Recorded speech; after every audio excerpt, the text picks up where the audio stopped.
What is going on, guys? Welcome back to another episode of Sloppy Saturdays. And today we have a crazy episode for you guys. We were talking about how Alabama is rumored to tamper with Kevin Jennings to try to get him to come to the program.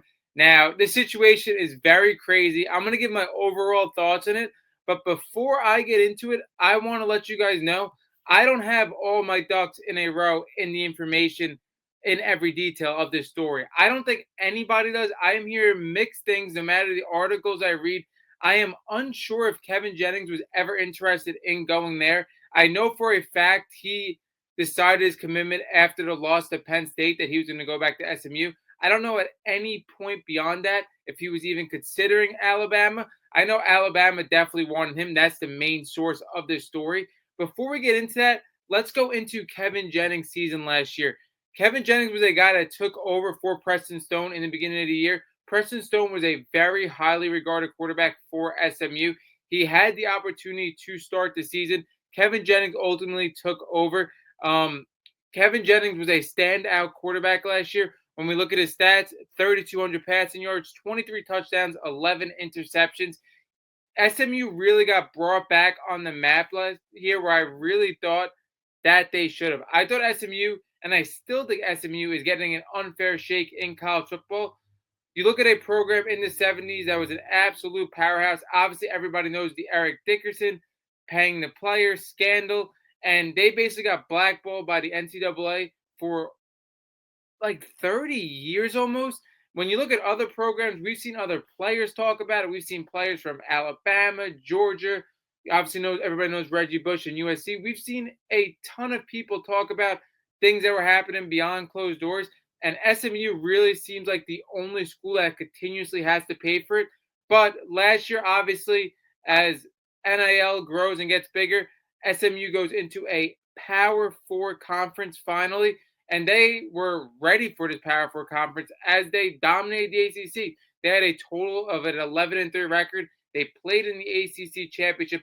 Kevin Jennings basically skated throughout the whole entire year. He had one loss to BYU, which I think was a game that they should have won. They lost 18-15.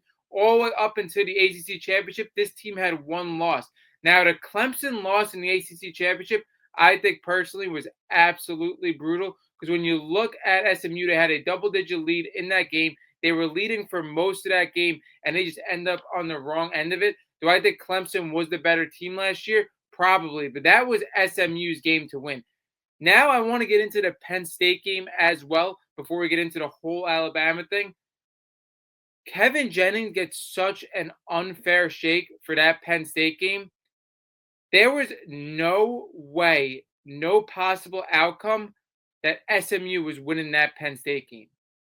There was no way that was ever happening. Now, you could have looked at their game plan and said maybe they could have had a better game plan. Maybe this game could have been closer. I can agree with you on that. And also, I'm going to say, did Kevin Jennings look like a deer in headlights in that game? 100%. You look at a guy that had a multitude of turnovers. He saved his worst game for his last game. But look at that game. Kevin Jennings was getting constant pressure. Their front was getting absolutely dominated. Not only that, you're looking at two teams in completely different tiers. Penn State was a national championship contender last year. SMU was a team on the back end of the college football playoffs that was very lucky to get in, honestly, playing in the ACC, not winning the ACC. But not only that, not only was it a complete different tier break, you were playing Penn State in their first ever college football playoff game, in a whiteout playoff game. You're playing in arguably the hardest environment in college football, the hardest environment in sports. Yeah, you could argue Kyle Field, but a Penn State white game is right there neck and neck with that.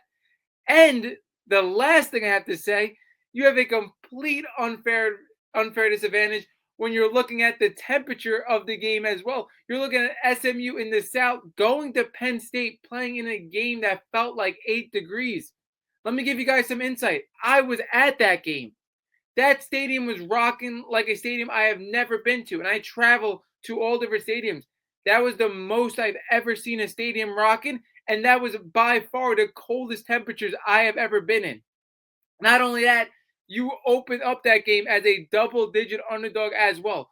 Of course, he looked like a deer in headlights. He was not set up for success in that game as well. And I get it. The game could have definitely went better for him. But you should not be giving as much hate to Kevin Jennings in that game because there was no way he was coming out of that game with a win. But other than that, Kevin Jennings really turned around his SMU season, turned around his SMU program really in 1 year. Phenomenal season, the first time in a Power Four conference in the spotlight of college football in a while for this team.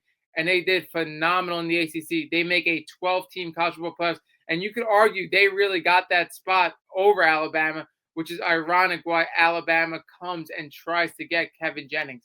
Now, my take on this Kevin Jennings Alabama thing, I don't know if Kevin Jennings had interest in going to Alabama. That I can't find out. That I'm getting mixed reports. But for Alabama to go after Kevin Jennings, I think it's very odd because you sit in this quarterback group that is very deep with potential starters. When you look at Ty Simpson, a guy that's been sitting there, a five-star guy. Austin Mack, another highly touted guy.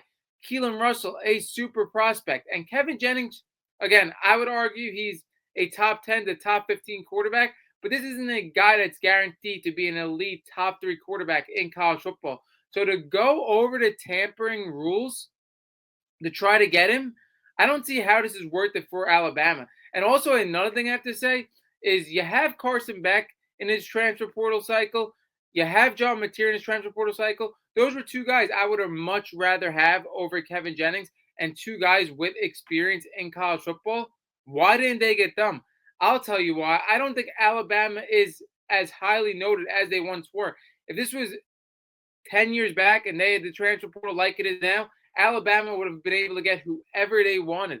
But after Saban left and after the season they just had, when you're talking about Alabama rarely ever missing a 4-team college football playoffs and they miss a 12-team college football playoffs, they're just not looked at as they once were. Now, there is two reasons why I think Alabama went after Kevin Jennings.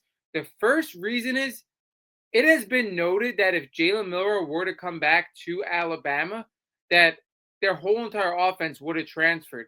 The offense was not getting the consistent passing game under Jalen Milroe to let these receivers shine. And it's very similar in the NFL when you look at somebody like a Lamar Jackson. Again, not comparing Lamar Jackson to Jalen Milroe, but when you look at a guy that doesn't have the passing volume as other quarterbacks, it's very hard to get a star receiver to stay there. And we all know Jalen Milroe rushed the ball like no other in the NCAA. But not only that, very different from Lamar Jackson, he cannot develop a consistent short to intermediate passing game. That's why you saw a guy like Ryan Williams fade out towards the end of the year. It was very easy for teams to cover the big play when you know you weren't getting constant, consistent passes to him. So I think they definitely wanted a quarterback that could keep this offense set. And not only that, after Alabama had this year that they had, missing a 12-team college football playoffs, I don't know if this team really wanted to take the risk in starting a guy that's an unexperienced starter. I don't think Alabama wanted to do that. I think they wanted a guy to come in that endured the college football playoffs, that showed that he could be a very successful starter, and that there was really going to be no question marks at that position. No matter who they start this year, it's going to be Ty Simpson. But even if it was Austin Mack, Keelan Russell, a guy's coming in with question marks. These are guys that were never starters in college football. I think they wanted to bring in Kevin Jennings to have a constant at that position, a guy that we know that could be successful. Now, why Kevin Jennings didn't go through with this Alabama thing in the transfer portal, I'm not sure. I personally do like it. I mean, he grew with the SMU program, and I think it's awesome when somebody stays at their program too. We're all for college players outgrowing their program, getting better opportunities, but it's also awesome when a team is in the college football playoff mix and you stay to the team that gave you that shot. I like that as well. But the main reason why I think Kevin Jennings didn't go to Alabama, because I think it would have definitely been the right move for him. When you look at Alabama, if you're starting for that program, you're just looked at in a different light. Even as a possible NFL prospect, you're looked at a different light if you succeed at Alabama compared to if you succeed at SMU. Now, SMU, again, they could be a back-end college football playoff team again. They're not going to have, again, deep college football playoff aspirations, in my opinion. So even if you were to miss the college football playoffs with Alabama, I feel like that's a better look being the starting quarterback for Alabama and putting up good numbers than making the back end of a college football playoffs for SMU. So why didn't Kevin Jennings do this? Like I said, the first reason he could have been loyal to his program in SMU, which we always applaud loyalty. You SMU was a team that gave him a shot. But the second reason I think it could be, this is a very sneaky reason. I think Kevin Jennings possibly knew what Alabama was doing. I think that he knew that Alabama was breaking rules to try to get him. I don't think he wanted to be the front face of part of that. And for Kevin Jennings, a guy that isn't a guaranteed NFL prospect, if he were to endure the penalties of this, that could completely change his career. That's why I think it's the main reason why he didn't go to Alabama. Could he have interest? Possibly. But I think with everything that came out, he could have known this and didn't want to be front and face of this. Even if he wouldn't have endured penalties and Alabama, the program, would have endured the penalties, I don't think he wanted to be the front face of this. And SMU, a team that's going to be contending again this year for a college football playoff spot, he decides to stay loyal. And from a team overall standpoint, Alabama and SMU are fighting for a similar back end spot, in my opinion, this year in the college football playoffs. So, from a team aspect, it isn't much different. I just think if you're the starting quarterback for Alabama, it brings a lot more to you in the sense of you around an NFL prospect, you around NIL money and opportunities. I just think a lot more comes with being the quarterback of Alabama. That's why if this was a legal route, I would have definitely went for this Alabama opportunity if I was Kevin Jennings, but I think that definitely played a factor. Now, again, like I said, I am very unsure why Alabama went for Kevin Jennings. Again, we're not talking about an elite top three quarterback in college football, and you're looking at a room that has so much talent. Why would they go over these tampering rules? I'm not sure. I don't think the risk reward was really worth it, even though a program like Alabama probably would get a slap on the wrist for this. But going transition to another topic around Kevin Jennings, we're going to talk about Kevin Jennings being snubbed by the Manning Passing Academy, allegedly snubbed. Because I don't really think he was snubbed. I'm going to look at some notable names right now and tell you guys what you guys think should Kevin Jennings got over this player. And in my opinion, there's only one player on this list that I think he should have been definitely above for the Man and Pass Academy. And all the other players, I don't really think so with everything that comes around them. Now, you also have to keep in mind when it comes to this Manning Passing Academy thing, it also matters the school you play for. That really plays a huge factor in it. So let's get into some players that got invited to the Manning Passing Academy. First off, Lenore Sellers. I don't think him and Kevin Jennings are even close. When you look at Lenore Sellers, we're looking at a possible first round NFL blue chip talent. When you look at Kevin Jennings, he's not regarded that way. Lenore Sellers, again, you could argue Kevin Jennings had the better season last year for sure. When you look at statistics, when you look at where he led his team compared to Lenore Sellers, 100%. But Lenore Sellers, what is intangibles? A guy that's rumored to be a first-round NFL prospect, I would definitely give the Lenore Sellers the nod there. Next up, you go Marcel Reed. Now, Marcel Reed is definitely somebody who's closer to Kevin Jennings than anybody else. But when you look at Marcel Reed, Texas A&M SEC quarterback, I thought he played really well last year. And based on the program, I would nod Marcel Reed here too. This is one of the closest runs won, but I would give Marcel Reed the nod. Playing in the SEC, playing in arguably the craziest environment in Texas A&M, and stats again. Kevin Jennings does pass him in stats, but again, I don't think Marcel Reed really had the hold of that offense as he should have last year. I would still lead Marcel Reed. Next up, Arch Manning in Texas. Absolutely no doubt. Arch Manning should have been here over Kevin Jennings. Arch Manning, a guy that could possibly be the number one overall pick in the draft, a guy that's going to be a top three quarterback in college football, plays for an SEC powerhouse, but not only that, shares the same last name as the Passing Academy.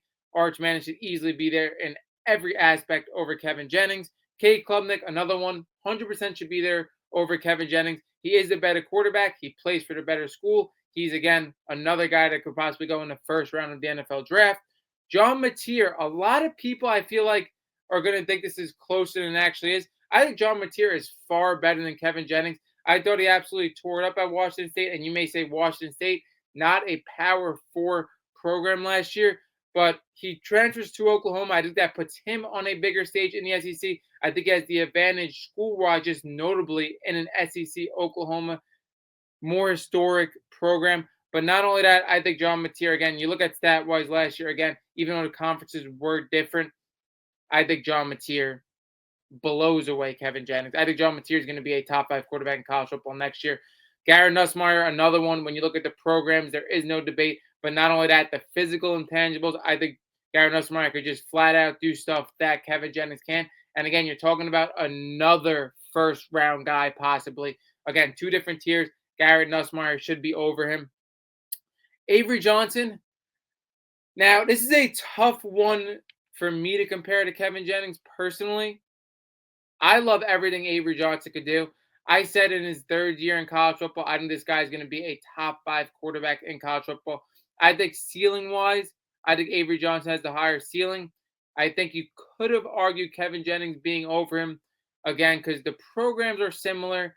And you look at where Kevin Jennings led his team last year compared to Avery Johnson. Avery Johnson is very raw, but I think Avery Johnson has the higher ceiling. I'd rather have Avery Johnson in this camp. Sam Levitt, absolutely no debate. When you look at Arizona State, very similar to SMU, a smaller program in the college football playoffs. He led them definitely further. But not only that, I think Sam Levitt is definitely, hands down, the better quarterback. Luke Altmaier, this is the one that I would have put over Kevin Jennings. Not over Kevin Jennings, I'm saying. I think Kevin Jennings should have been over Luke Altmaier for sure. I'm not sold on Luke Altmaier. He had a really good season. We're talking about 2,700 yards, 22 touchdowns. His season before was, guys, had to make a cut there. But Luke Altmaier, like I was saying, he didn't lead his team to the college football playoffs. I don't think he's a better quarterback than Kevin Jennings. I don't think the programs are that drastic as well. I expect Illinois and him to get better this year. But again, this is a guy that I think hands down Kevin Jennings should have been over. Austin Simmons, a guy that didn't make it as well. I think Austin Simmons has a ton of talent. I think he's playing for a lot bigger program in Ole Miss, and I see the ties there to the Manning Academy with Ole Miss. I'm not frowning on that at all. I understand him being over Kevin Jennings. And then you have Gunnar Stockton and Ty Simpson, first-time starters, but they're playing for the top of the top in college football, Georgia and Alabama. Completely makes sense that they're over Kevin Jennings as well. And that's what I was talking about, why Kevin Jennings going to Alabama. You just get certain things of being the Alabama quarterback, like Ty Simpson does here. Now, when you look at other players that didn't make the passing academy, like Carson Beck and others, there are players that are also better than Kevin Jennings as well that didn't even make it too. And when I'm arguing Kevin Jennings over the last spot, Luke Altmaier, this was not a snub. It just wasn't. If I'm arguing, if you should have been here over 5, 6 players, I could have been like 100%. Kevin Jennings should have made this passing academy. But when I'm arguing you over the last spot, wasn't really a snub. I am fine with this passing academy list. And another thing for Kevin Jennings that I have to say, you should also be fine with not making the Manning passing academy. When you look at the guys, you have the talent of a lot of these guys on this list for sure. But not only that, I'm not sure, even though a ton of great quarterbacks go through the Manning passing academy, and you couldn't learn from better people than the Mannings, I'm not 100% sure that I would want to be in the Manning passing academy in general. Do I want to be in an academy where everybody that I'm competing against is also in? I feel like you had a competitive edge not being in it as well in some standpoint. But that wraps up this video of Sloppy Saturdays. A lot going on with Kevin Jennings. Alabama, I really don't understand why they went after him. Again, I feel like you're assuming so much risk. I get you want an experienced quarterback. I get this is a huge year for Alabama, but a lot of risk going through this. And Kevin Jennings denied. We don't know all the reasons to this story, but that wraps up this episode, and Sloppy Saturdays is